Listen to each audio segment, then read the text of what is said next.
Hi, Pat the podcast editor here. Do you ever get the feeling that it's all a bit too much? Well, today Dan and Lloyd are talking the stresses and strains of the workplace, the adverse effects that they can have, and most importantly, what you can do to help control them. What do you class as stress? Well, I think, as a definition, I would call stress as a state of mental or emotional strain or tension resulting from adverse or demanding circumstances. Did you just come up with that? Yeah. Now, Dan and Lloyd are no strangers to a bit of stress. And while there's no black and white solution to just magically make it go away, there are measures you can take to make it a bit more manageable. But everyone will have stressful situations, so I guess just embrace them and know, I'm going to learn from this, and next time, even if this goes tits up, I'm going to learn and improve for next time. So what are the actions you can take starting today to help bring down those stress levels? Stay tuned and find out. Right, let's get stuck in. Deep breaths, everyone. This is episode 66 of the Business Anchors podcast. We're just a couple of business anchors. Welcome to the Business Anchors podcast. This jingle is slightly too long. This jingle is slightly too long. How do you deal with stress at work, Dan? Well, I'd actually like to take the opportunity to turn this on to you, Lloyd, because recently I think you've dealt with stress really well, which is why I came up with this podcast topic. Oh, nice. But no, I think observing you, I tend to observe you a lot. Weird. And I think you observe me when we're in our day-to-day. And I think recently we've had some stressful situations and I've just watched how you've dealt with it. And I thought, you've obviously got some kind of process. I don't even know if you've thought about the process, but you're doing certain things that make you look like you're good at dealing with stress. And I thought the listeners may want to understand that. Very, very important that you said it makes it look like I'm good at dealing with stress. Yeah. So I can go through lots of techniques of how, to the outside world, I can look like I'm dealing with things very well. Thank you firstly, because I feel like that was a very positive start to the podcast towards me. Yeah. That's nice. But that's how, I mean... brotherly love on a Thursday morning, if you're a big fan and listening as soon as it comes out. That's why, that's how we come up with these podcast topics. We look at what's going on in real life that people can learn from. So diving straight into it, I want to know, what causes stress for you? And actually, what do you class as stress? Well, I think, as a definition, I would call stress as a state of mental or emotional strain or tension resulting from adverse or demanding circumstances. Did you just come up with that? Yeah. No, that's an official definition that I've looked Really? at. But yeah, I know. Surprised it sounded so natural. But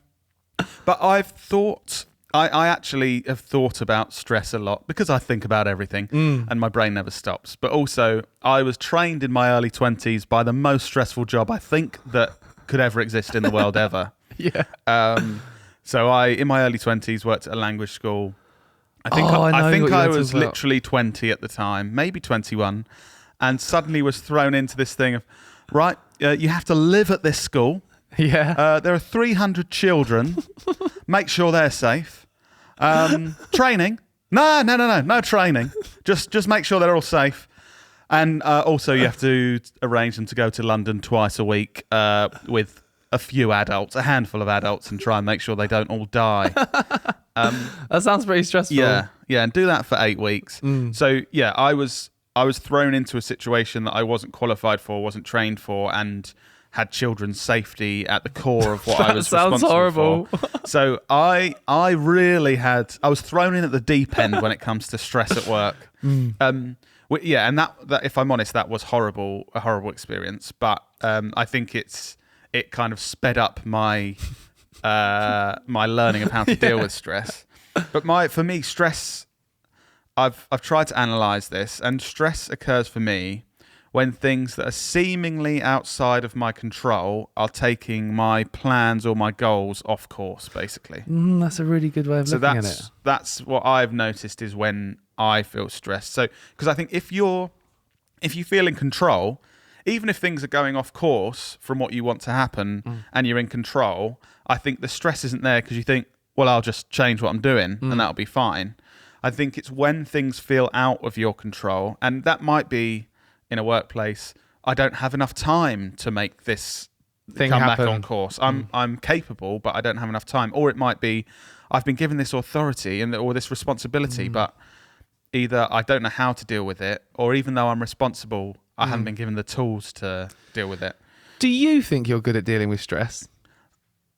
I would say yes, actually. Now I do.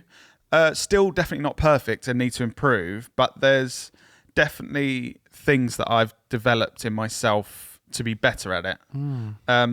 But yeah, definitely can still improve, because to be completely honest, so I'm not going to go into details of this, but had fairly stressful situation at work over the last couple of weeks. And I have still felt stressed. So I suppose if you're perfect at dealing with stress, I would just do whatever I do and go, yeah, all right. Yeah. And I haven't been, but I know I've been much better than I would have been. I do. Do you think, like, I'm thinking stress is generally known as like a negative thing. I don't want to get stressed. But I think sometimes stress can be good to make you progress what you're doing and improve what you're doing and better yourself. I 100% agree. So stress can be a good thing. And I suppose that's like all of our human behavior. So, pain is a good thing because it makes you take your hand out the fire. Do you know what I mean? So stress, I think, can be a really positive thing at a low level because it wakes you up. And so I said I feel stressed when things are seemingly outside of my control. The word seemingly... I noticed that word. was because actually sometimes you feel like things are out of your control, but if you focus on it, you're like, oh, I can deal with this.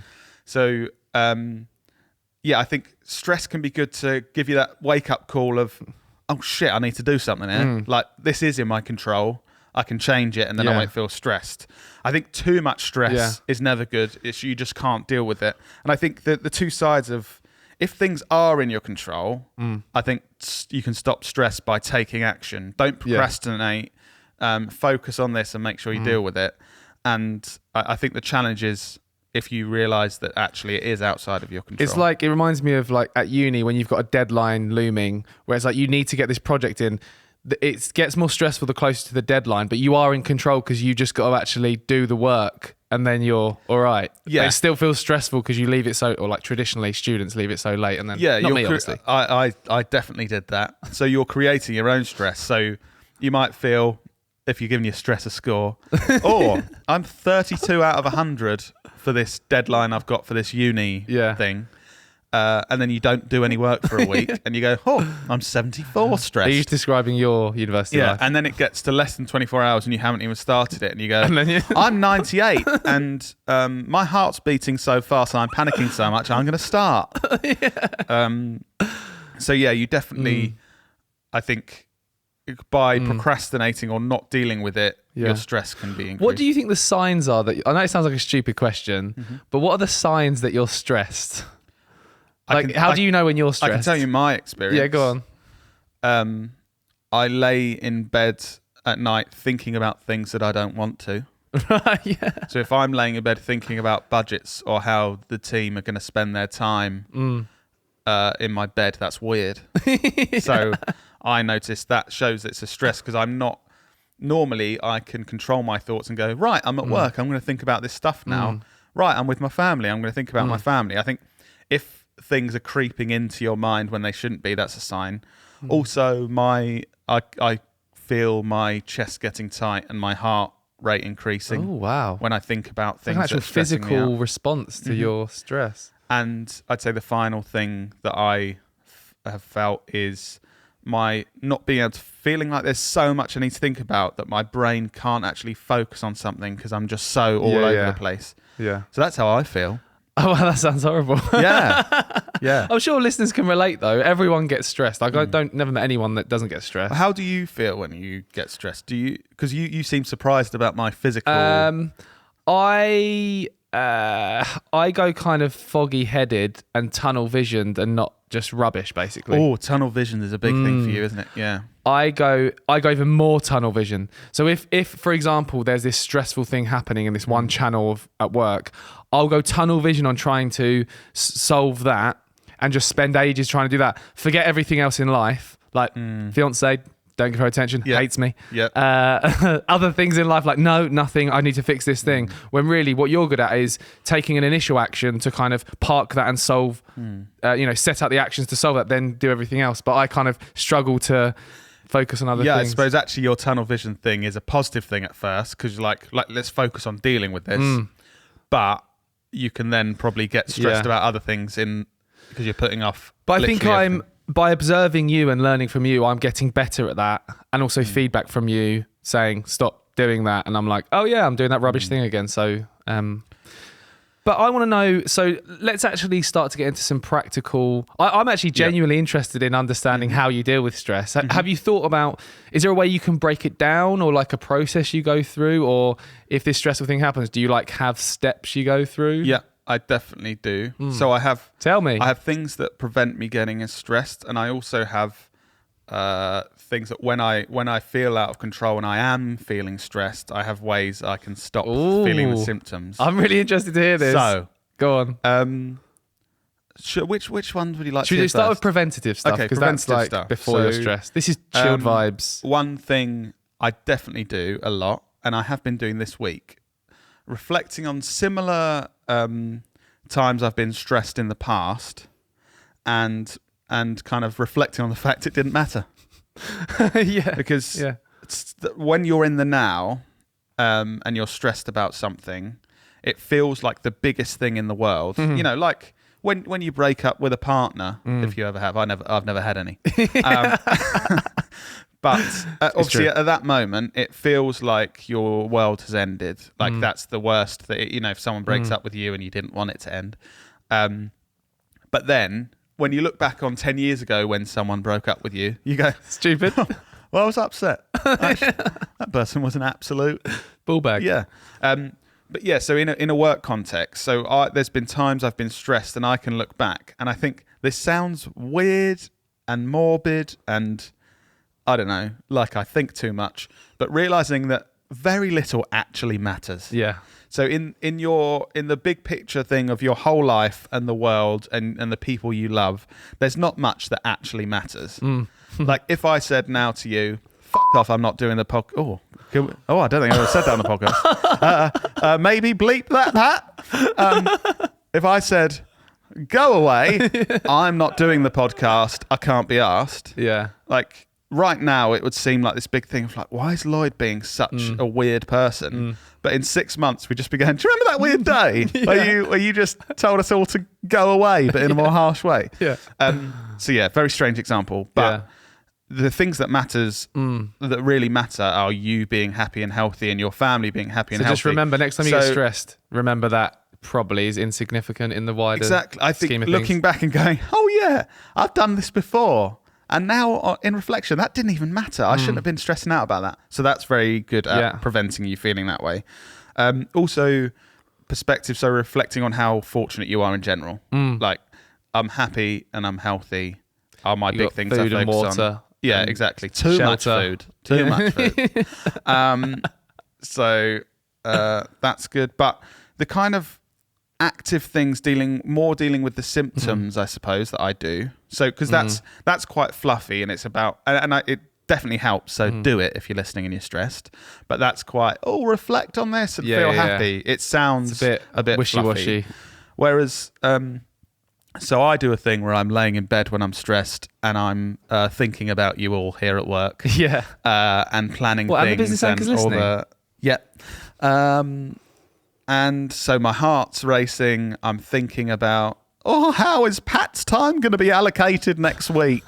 He's got too much work to do. How are we going to deal with this? Yeah. Pat doesn't want me thinking about him when I'm in bed. I don't know why, that's slightly weird. So I do two things. So please don't think I'm weird, listeners. Yeah. One is something to help me get to sleep and stop thinking about weird shit. Drink loads? No. Okay. I tried that. And it's a technique I read in a book, and I think it's from the military. And it's you basically, it's a way apparently, like if you're in a trench, if you're basically in a war and someone's like, right, you get some rest, but there's still like bullets flying over your head. You're in this crazy environment and you need a way to quickly get some rest. Otherwise you're just not going to sleep and then you're going to be screwed. So go through a process where I start from the center of my body and relax everything and gradually relax everything going to my fingertips and my toes and like all the muscles in your face, and you focus on relaxing I guess everything. also thinking about that makes you stop thinking about anything else because you're like, I'm relaxing my shoulder blades now. Exactly. And listeners probably think I'm absolutely mental that I do this. No, I kind of get it. But for me, I can fall asleep in about 3 minutes if I do that, and I know it works. So if your brain's racing, stressing you out, thinking about other stuff, try that. you can do that. Nice. Another thing that I do weirdly is it started that I meditated when I got into meditation when I was used to have stressed that app, at some didn't you?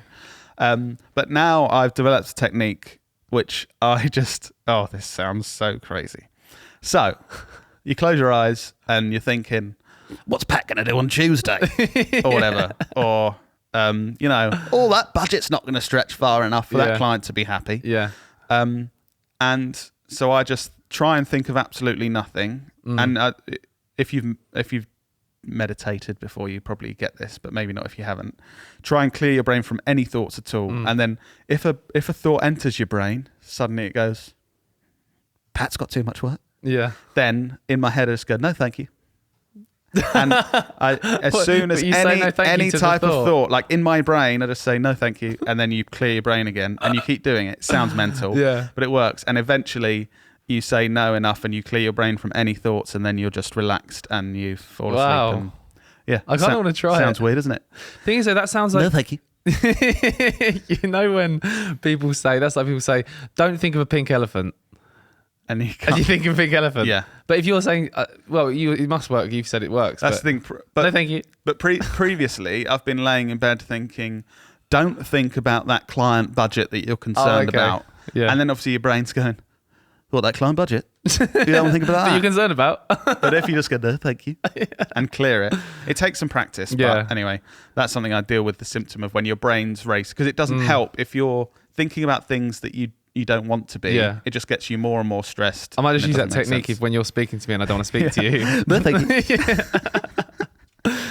Cool. These are some really practical things. I'm loving this. How do you deal? Because I feel like that's very strange. But do you deal with stress in a more normal way? I've got a few things, but again, I'm not the best. The way I do deal with stress is a number of things. So the first thing, similar to you, I put things into perspective and try and show some gratitude and think about, does this really matter in the grand scheme of things? Yeah. Because previously I didn't do that, and I'd think it was, the world's going to end and all that kind of thing. So same first step. That perspective thing of understanding that doesn't really matter, and I shouldn't be feeling this negative about that. Yeah. Second step is it's more of a thing you do after you've been stressed. Through experience, when you experience more stressful situations, you start to get better at dealing with them. And you think, this happened once before when an actor didn't turn up to a shoot, or, this sales deal didn't come through and I thought it was going to come through. So knowing that happens and then being able to think, what did I do last time and how would I improve that? That like reflection of... That's interesting, actually. So actually exposing yourself to stressful situations in a controlled way then makes you better prepared for the next one. Yeah. I suppose, like I said, of my thrown in the deep end when I was 20. Yeah, you're like, then I can other deal with stresses anything. seem like all right. I was like, that kid was in an ambulance and he was all right. Yeah. And I guess the only action step for that is just be in more stressful situations, which sounds stupid. Great tip. I'm sure the listeners are looking forward to but that. everyone will have stressful situations. So I guess just embrace them and know I'm going to learn from this. And next time, even if this goes tits up, I'm going to learn and improve for next time. I suppose that's important because I have this whole perspective of it doesn't matter. The reality is, like, it doesn't matter as in you're not going to die. Yeah. But you do have, at work, you do have goals gonna and be you want to consequences. progress, or there's going to be consequences. So I suppose it's the balance of realizing, don't focus on it so much you're going to kill yourself. Yeah. But the balance of, well, you still want to achieve that goal. So still try and, yeah. Interesting. And the third thing, this is huge for me, is support. So in terms of support from you, mainly you, I'd say, in a work environment, whenever I feel stressed, we go for a walk and we talk about it, and I feel way better after because you support me and say, well, let's try this, and then that works usually. So that having someone, and even if you're listening to this and maybe you're on your own, you're like a sole trader, or you haven't got that much support around you, try and find someone, even if it's someone else in the industry or someone else you trust or another business owner that you can speak to and have those conversations. Because I find we're part of kind of Agencynomics, which is a community run by Spencer and Pete, who wrote a book called Agencynomics. And I always find I'm going to an event in London tomorrow actually with a load of other agency owners, and we've gone to various ones in the past. And when I have conversations with those agency owners and we discuss like, oh, what's gone mental in your business before? Oh, this one time, you know, everyone wanted to quit because of this thing happened. And you can have those conversations that then help you understand how other people have dealt with it, so that when it happens to you, you're like, oh, those guys who are, you know, doing really well dealt with it this way, and you can learn from other people's experiences.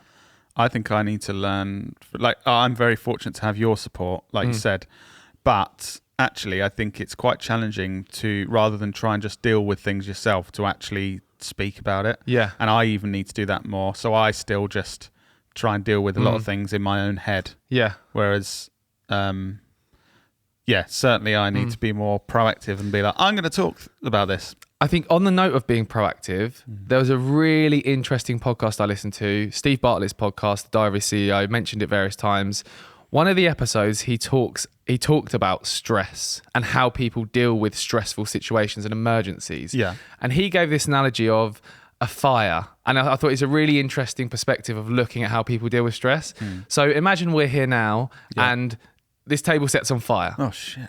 Yeah, right. No, wait, don't deal with it yet. I'm going to tell you the different. It's on fire. So there's a fire there, right? So there's a few different ways people deal with that. One, some people just point at the fire and say, "The table's on fire.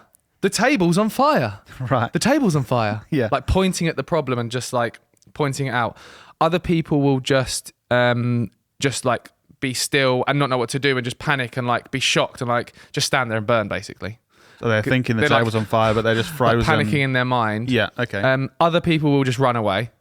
Like there's a fire there. Classic like flight response. Yeah, fight or flight. I'm surviving. See you later. And then some people will in their mind think, right, there's a fire there. How do we solve this problem?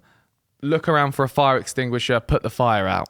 Right. That's someone who's proactively dealing with a problem or a stressful situation rather than running away or like the biggest and most common one that people do is they point at the fire and say, there's a fire. Interesting, yeah. Guys, there's a fire. There's a fire. It's like, you know, we can all smell it and feel the heat. Yeah.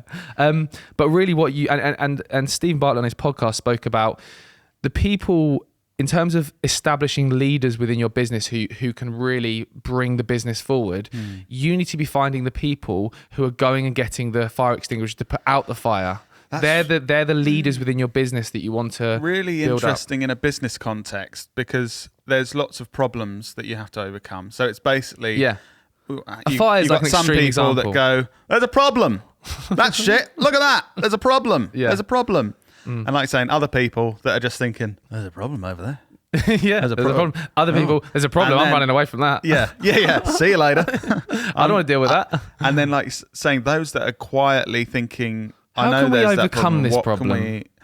Yeah, that's really interesting. And I guess it's not as black and white. We've probably all got levels of those responses. Yeah. So and- some of us might be partially, I'm going to Yeah. try and solve that, and partially frozen. Like, oh, I'm not I've sure. definitely run away from problems before. Yeah. I've definitely pointed at a problem and said, there's a problem. I've done all of them.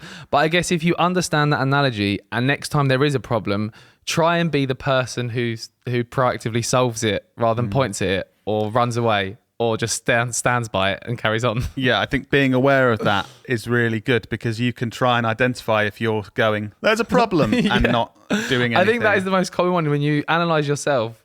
You know, I do it a lot. There's a problem. Yeah, definitely. That's really interesting. Yeah. So that's my kind of how I deal with stress and my little story for you. Nice. Are there any other times? Because I spoke a lot about my experience previously about my most stressed experience when I was younger. Do you have any real intense stress moments? Yeah. Yeah, I know exactly the one. Okay. Which I've spoken about before, but it was when I worked at Enterprise before this, when I got promoted twice within 8 months of being there and was managing a team of 8 and 250 cars. And I was way out of my depth. Did not have I was promoted way too quickly. And I basically had to come into work. And when my manager, I was assistant manager, and when my manager went away, I didn't have his support. So I was just responsible for this 8 staff, never managed anyone in my life, for these people coming into the branch saying, where's my car? I've booked it this morning. And I was like, shit, I haven't got a car and sourced one from another branch to get to you. So haven't got a car for you, sorry. And them hating and screaming at me. It's that thing I said about feeling out of control, isn't it? Yeah. That completely totally the control thing. Oh man, and that was the most horrible. And like I said before, I ended up quitting and moving home and having a bit of a breakdown. But interesting as business owners or employers as well, thinking how can we make sure we don't put our team into a situation where they feel like they've got responsibility and they don't have the ability to do the job well enough, because we both know how horrible that has. Obviously, we've got fairly extreme examples, but you don't want anyone even getting near to that feeling, do you? No. So I think that's definitely something to consider. You're not going to get the best out of your business if you're doing that to people and they're going to quit. I guess we need to just look out for the signs of stress, like the things that we've said, and try and be supportive, and but we're, like we say, we're not perfect, and we're going to continue to try and apply this stuff we've said today. And definitely, this is our good therapy session. If anyone's listening, bonus. So I'd say, in summary, on stress, if you're happy and healthy, and your family are happy and healthy, try and think that nothing else really matters. So that's all right. If they're not, or you're not happy and healthy, then stress about that, probably. Yeah. That's probably a good idea. Not stressing about hitting your Q4 profit target for some business or perspective. And please, any business anchors that try the no thank you method, let me know. Do you know what I love as a final point? I love the business anchors that email me, that message on and comment on our stuff, these little random things that we talk about. Like, remember that one time where at the end of an episode you were like, whoever messages me this thing, I'm going to send them a pizza. Yes. Yeah, got random messages about that. Nice. And little things. So yeah, please do, and also share the podcast with your friends if you think they will find this interesting. Just message me saying no thank you. And no, one final thing, sorry. I keep saying one final thing. Sometimes, because we produce so many episodes, I forget the references. So people are saying stuff to me and I'm like, I can't remember what that was about. The guy that won the pizza said to me, can I have a pizza? And I was like, what? No. And then he was saying, remember? Am I the first one? And I was like, what are you talking about? So yeah, I can relate to that. We record too many podcasts, but we'll try. If you say no thank you to me, I'll try not to be rude back. I'll try and remember. And we'll see you next week. Thanks, guys.